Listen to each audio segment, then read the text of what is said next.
Hola, muy buenas a todos, bienvenidos a un video tutorial acerca de administración de empresas. En este caso vengo a hablarles sobre la contabilidad. La contabilidad es el conjunto de técnicas que se encarga de comprobar, medir y evaluar la situación financiera y patrimonial de las empresas, así como el resultado obtenido de sus operaciones, a través del registro de sus transacciones, con el fin de servir a la toma de decisiones, presentando la información de manera comprensible y útil para las distintas partes.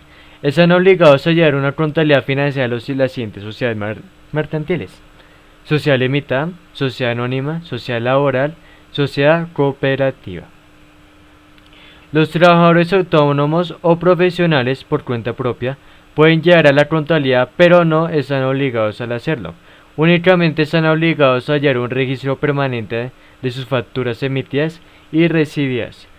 Para muchas personas la contabilidad no es vista más que una obligación legal, algo que debe llevarse porque no hay más remedio, ignorando lo importante y lo útil que puede llegar a ser. La contabilidad quizás es el elemento más importante en toda empresa o negocio, por cuanto permite conocer la realidad económica y financiera de la empresa, su evolución, sus tendencias y lo que se puede esperar de ella. La historia de la contabilidad. Esa historia está ligada al desarrollo del comercio, la agricultura y la industrialización como actividades económicas. Desde su comienzo, se buscó la manera de conservar el registro de las transacciones y de los resultados obtenidos en la actividad comercial. Los arqueólogos han encontrado en las civilizaciones del Imperio Inca, el Antiguo Egipto y de Roma varias manifestaciones de registro contables, de que una manera básica constituyen un registro entre las entradas y salidas de productos comercializados y del dinero. La utilización de la moneda fue importante para el desarrollo de la contabilidad, ya que no cabía una evolución semejante de una economía de trueque. ¿Listo? Voy a explicarles ahora las edades de la historia de la contabilidad. Edad antigua. Existía dificultad para proporcionar datos objetivos sobre el desarrollo de la contabilidad en el mundo antiguo, especialmente en Roma, por la escasez de documentos conservados sobre la materia y por su desconocimiento formal sobre esta materia. Si se conoce que se gozaba de un papel relevante, así se admitía como medio jurídico de prueba la inscripción de préstamos en el libro contable del acreedor y el libro de ingresos y gastos. Incluye los datos fundamentales que se requerían para la contabilidad y su utilización como herramienta para evaluar la gestión de los negocios por los factores frente a los propietarios y agrícolas que solían residir en las ciudades. Listo, voy a darles unas ideas claras de lo que fue en esta Edad Media. La Iglesia Católica cada día tuvo más seguidores, lo cual obligó a llevar cuentas muy detalladas de sus actividades económicas. Del siglo VIII se conservó una ordenanza de Carlomagno, mediante la cual se exigía a sus escribanos un inventario anual de las pertenencias del imperio y el registro de los libros de sus transacciones económicas en términos de ingresos y egresos. Las actividades contables se facilitaron considerablemente en los siglos VII y IX, con la aparición de una moneda común que tuvo aceptación internacional, el solitus, emitida por Constantinopla. El mayor avance de la contabilidad en la Edad Media se dio con la aparición de los libros auxiliares. Edad Moderna. Dos acontecimientos de gran importancia sucedidos en el siglo XV permitieron un notable avance de la actividad contable: la generalización de los números arábigos y la aparición de la imprenta. Para el siglo XVI la actividad contable se encontraba en pleno apogeo, tanto en el académico como en lo profesional. En Inglaterra la profesión contable como una actividad independiente, profesional y libre.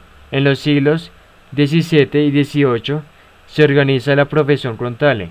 En 1400 surgió la idea de la contabilidad por partida doble, cuando se influyeron las cuentas patrimoniales o cargo del que se le llama padre de la contabilidad, Fray Luca Pacioli. Edad contemporánea. A partir del siglo XVIII la actividad contable tuvo los cambios más profundos a lo largo de la historia. La Revolución Francesa, la Revolución Industrial en Inglaterra sentaron las bases para la tecnificación de la contabilidad. En Estados Unidos empezaron a aparecer las máquinas de contabilidad, lo que facilitó el procesamiento de la información. A principios del siglo XX empezaron a surgir en todo el mundo las asociaciones de contadores. El gobierno, la banca, las bolsas de valores comenzaron a exigir los estados financieros certificados por contadores públicos e independientes. En 1934 surgieron las primeras 6 reglas de los principios de los contadores que hoy en día existen. Principios de contabilidad generalmente aceptados. Los principios de contabilidad generalmente aceptados o normas de información financiera son un conjunto de reglas generales que sirven de guía contable para formular criterios referidos a la medición del patrimonio y a la información de los elementos patrimoniales y económicos de un ente. Los PCGA constituyen parámetros para la confección de los estados financieros, sea sobre la base de métodos uniformes de técnicas contables. Algunos principios o normas de la contabilidad son: a una o más cuentas deudoras corresponde siempre una o más cuentas acreedoras por el mismo importe. En todo momento las sumas del deben ser iguales a las del haber. Las pérdidas se debitan y las ganancias se acreditan. El patrimonio del ente es distinto al de sus propietarios. El principio de los recursos de un ente es igual al valor de las participaciones que recaen sobre él. Los componentes patrimoniales y las causas de sus resultados se representan por medio de cuentas en las que registran notas o asientan las variaciones al concepto que representan. El saldo de una cuenta es el valor monetario de la misma en un momento dado. Ese saldo se modifica cada vez que una operación tiene efecto sobre los componentes que ya representa. Las cuentas de activo y gasto son deudoras, y las de pasivo, ganancia y patrimonio neto son acreedoras. En toda anotación, asiento, cualquiera sea el número de débitos y créditos, la suma de los saldos debe ser igual. Para dar de baja un importe previamente registrado, la cuenta a registrar debe ser la que la representa, y el importe debe ser el mismo previamente registrado. Toda cuenta posee 2 secciones, debe y haber. Listo, ese fue todo el video acerca de la contabilidad. Ojalá les haya gustado y denle un like por favor. Gracias por escuchar.